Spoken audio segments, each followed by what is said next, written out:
Bismillahirrahmanirrahim. Assalamualaikum warahmatullahi wabarakatuh. Selamat pagi. Kami dari kelompok 2 ingin menjelaskan tentang sejarah PPKN di Indonesia. Nah, sebelum masuk ke materi, alangkah baiknya kami memperkenalkan diri, yaitu saya sendiri Febianti dengan NIM 120100078, ada Ima Apriliani dengan NIM 120100016, dan Arif dengan NIM 120100127. Langsung saja masuk ke materi, yaitu tentang sejarah PPKN di Indonesia. Nah, secara historis, epistemologi, dan pedagogis, pendidikan kewarganegaraan berkedudukan sebagai program kurikuler dimulai dengan diintroduksikannya mata pelajaran KIFIK dan kurikulum SMA tahun 1962 yang berisikan materi tentang pemerintahan Indonesia berdasarkan Undang-Undang Dasar 1945.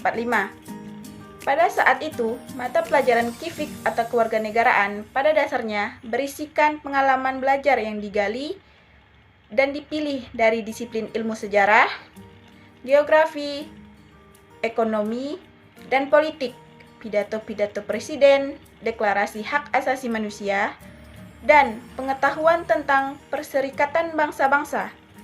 Istilah KIFIK tersebut secara formal tidak dijumpai dalam kurikulum tahun 1957 maupun dalam kurikulum tahun 1946. Kemudian, dalam kurikulum tahun 1968 dan 1969, istilah KIFIK dan pendidikan kewarganegaraan digunakan secara bertukar pakai atau interchangeably. Baiklah, saya akan melanjutkan dari Feby, yaitu kemudian dalam kurikulum tahun 1968 dan 1969, istilah KIFIK dan pendidikan kewarganegaraan digunakan secara bertukar pakai. Misalnya dalam kurikulum SD 1968 digunakan istilah sejarah Indonesia, grafis negara Indonesia, dan KIFIK diterjemahkan sebagai pengetahuan kewarganegaraan negara Indonesia. Pada kurikulum tahun 1975, istilah pendidikan kewarganegaraan diubah menjadi pendidikan moral Pancasila (PMP) yang berisikan materi Pancasila sebagai diuraikan dalam pedoman penghayatan dan pengamalan Pancasila atau P4. Perubahan ini sejalan dengan misi pendidikan yang diamanatkan oleh TAP MPR 2-MPR-1973. Pendidikan moral Pancasila (PMP) pada masa itu berorientasi pada value and accumulation dengan muatan nilai-nilai Pancasila dan Undang-Undang Dasar 1945 Winata Putra dan Budimansyah 2007. Dengan berlakunya Undang-Undang Nomor 2 Tahun 1989 tentang Sistem Pendidikan Nasional yang menggariskan adanya muatan kurikulum pendidikan Pancasila dan pendidikan kewarganegaraan sebagai bahan kajian wajib kurikulum semua jalur, jenis, dan jenjang pendidikan pasal 39. Kurikulum Pendidikan Dasar dan Pendidikan Menengah tahun 1994 mengakomodasikan misi baru pendidikan tersebut dengan memperkenalkan mata pelajaran pendidikan Pancasila dan kewarganegaraan atau PPKN. Beberapa dengan kurikulum sebelumnya, kurikulum PPKN dan PPKN 1994 mengorganisasikan materi pembelajarannya bukan atas dasar rumusan butiran nilai P4, tetapi atas dasar konsep nilai yang disaripatikan dari P4 dan sumber resmi lainnya yang ditata dengan menggunakan pendekatan spiral dan saripatikan dan meluas atau spiral on concept development. Baiklah, hal tersebut dapat dilihat dari materi pembelajaran yang dikembangkan berdasarkan butir-butir setiap sila Pancasila. Tujuan pembelajarannya pun diarahkan untuk menanamkan sikap dan perilaku yang berdasarkan nilai-nilai Pancasila serta untuk mengembangkan pengetahuan dan kemampuan untuk memahami, menghayati, meyakini nilai-nilai Pancasila sebagai pedoman dalam berperilaku sehari-hari. Oke, dengan diberlakukannya Undang-Undang Sistem Pendidikan Nasional Nomor 20 Tahun 2003, diberlakukannya kurikulum yang dikenal dengan nama kurikulum berbasis kompetensi.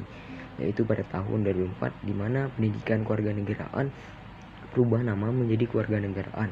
Dan tahun 2006 namanya berubah kembali menjadi pendidikan kewarganegaraan, di mana secara substansi tidak terdapat perubahan yang berarti, hanya kewarganegaraan, pengembangan kurikulum yang diserahkan pada masing-masing satuan pendidikan.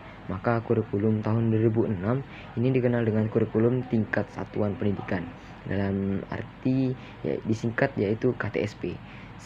Berbagai perubahannya yang dialami dalam mengimplementasikan PKN sebagaimana diuraikan di atas menunjukkan telah terjadinya ketidaksenjangan dalam kerangka berpikir, yaitu sekaligus mencerminkan telah terjadinya krisis konseptual yang berdampak pada terjadinya krisis operasional kurikuler. Secara kontekstual, istilah pendidikan kewarganegaraan dapat terangkum sebagai berikut, yaitu 1. Kewarganegaraan itu pada tahun 1956, yang kedua Cipik 1959, yang ketiga kewarganegaraan pada tahun 1962, yang keempat ada pendidikan kewarganegaraan pada tahun 1968, yang keempat ada pendidikan moral Pancasila, yang kelima pendidikan Pancasila kewarganegaraan 1994, dan yang keenam yaitu pendidikan kewarganegaraan pada Undang-Undang Nomor 20 tahun 2003. Dari penggunaan istilah tersebut sangat terlihat jelas ketidaksenjangannya dalam mengorganisir pendidikan kewarganegaraan yang berakibat pada krisis operasional, di mana terjadinya perubahan konteks dan format pendidikannya. Menurut KUHN 1970, krisis yang bersifat konseptual tersebut tercermin dalam ketidaksengajaan konsep atau istilah yang digunakan untuk pelajaran PKN. Krisis operasional tercermin terjadinya perubahan isi dan format buku pelajaran, serta penataran yang tidak artikulatif, dan fenomena kelas yang belum banyak dari penegakan pada proses kognitif, memorisasi fakta dan konsep. Kedua jenis krisis tersebut terjadi karena memang sekolah masih tetap diperlakukan sebagai sosiopolitikal, yaitu institution, dan masih belum efektifnya pelaksanaan metode pembelajaran secara konseptual karena belum adanya suatu paradigma pendidikan kewarganegaraan yang secara baik diterima dan dipakai secara nasional sebagai rujukan konseptual dan operasional.